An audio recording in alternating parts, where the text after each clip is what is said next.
Hello, I'm the disembodied voice of Simon from JSA Effects Pedals, and today I wanted to do a quick demo of the Porta IV to show what it's all about. As I said before, it's my take on the Tascam multitrack cassette recorders of the 90s.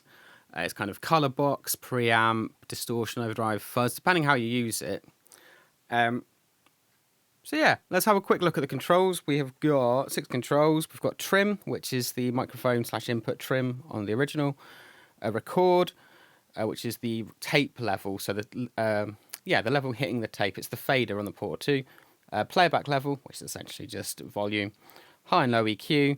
And age, which is the interesting one, which is the age of the cassette being used. So fully left as it is now, it's like having a brand new cassette in, and as you turn it clockwise, the age of the tape gets older and older, and it gets more and more kind of corrupted.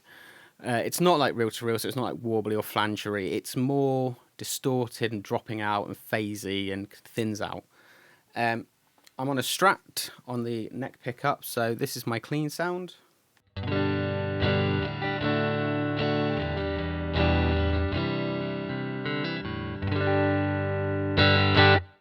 I've got the Porta IV now set to what I would see as like the default, so this is kind of its clean sound, as it were.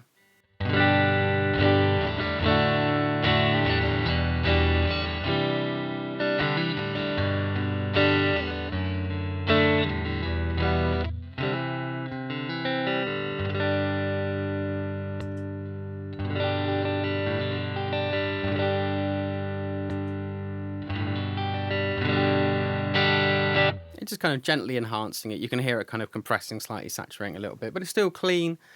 As I said, this is kind of if you set up a Porta Studio properly so that nothing was clipping and everything's kind of nice and balanced. Let's have a quick look then through the age control. Now, it will become more obvious once the gains, like the trim and the record level, are higher, but this gives you a bit of an idea what it does to start with.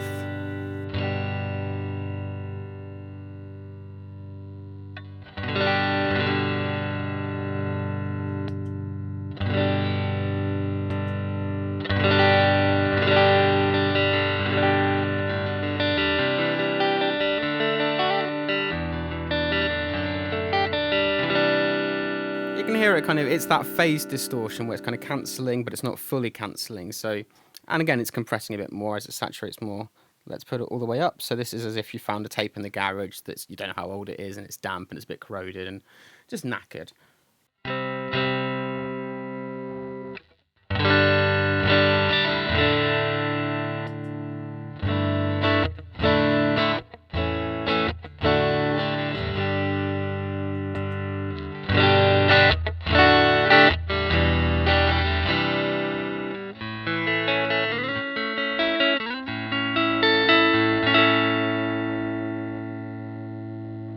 Especially here on the note decays that it's kind of garbling a little bit, and if you do like single notes, you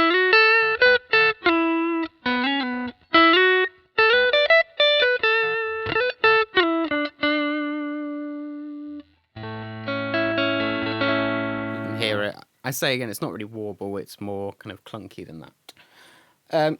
So yes, that would be my kind of default, is all the way left and kind of set up like this. Now if we put the gains, let's do everything at noon to get an idea of once it starts to break up a bit.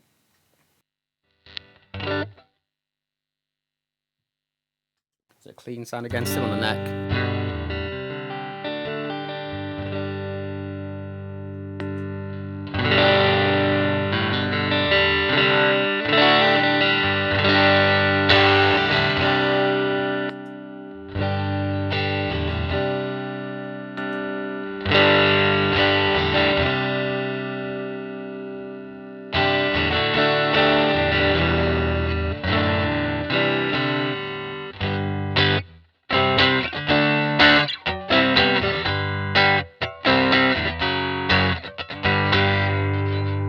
Grungy. Whilst we're adding gain, we might as well go all the way. So this is what I jokingly keep calling the warranty void setting. It's as if you're misusing it. So you've got the oldest cassette, gains dimed, and then the low, because of how cassette works and when bass hits it, it compresses more and kind of sags. You get this very kind of clean sound again. And then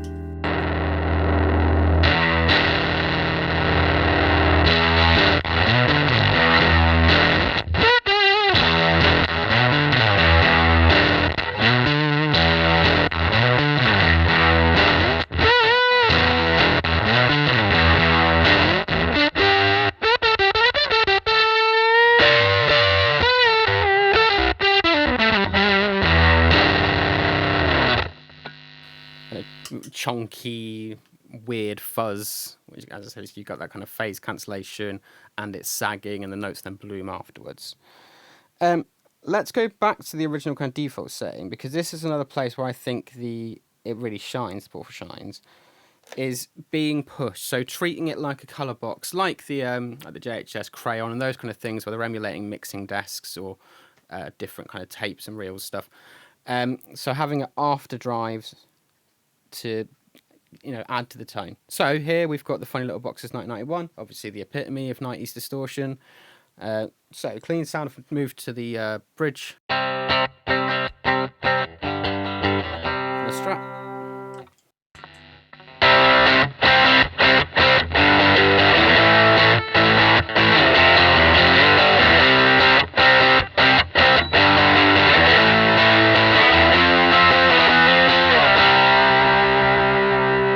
And then let's kick the Porta IV on as well.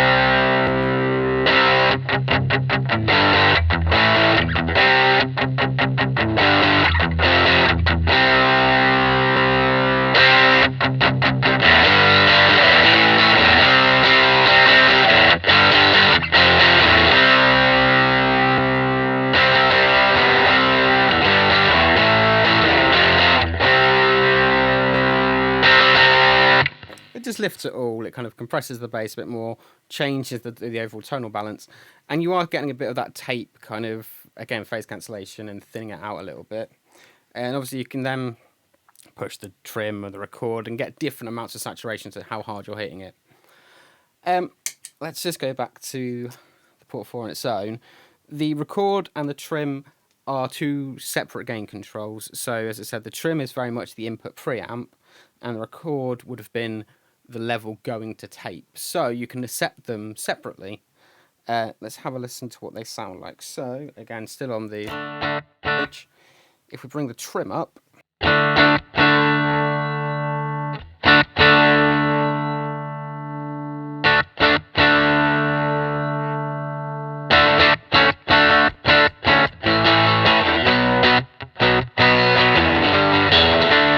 it's like we're just overdriving the input preamp, but the tape is still staying relatively clean, and obviously we can then swap those around.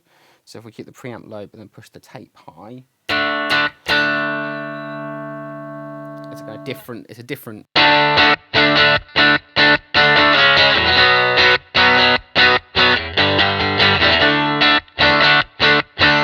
It's a different type of sound. And again, if we bring the tape age up a bit, and then we can get some crunchy.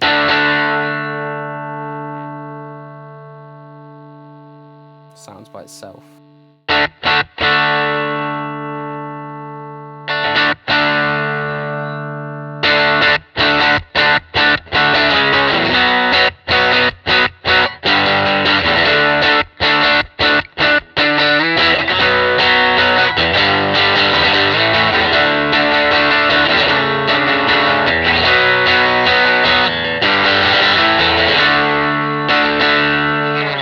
Yeah, using it as a drive in its own right. So that is the Porta IV, as I said, based around the sound and feel of those old multi-track cassette recorders from the 90s. It can be used in a lot of ways, from the very tame and just gently enhancing your tone to the ridiculous, saggy, fuzzed out nonsense, and then everything in between.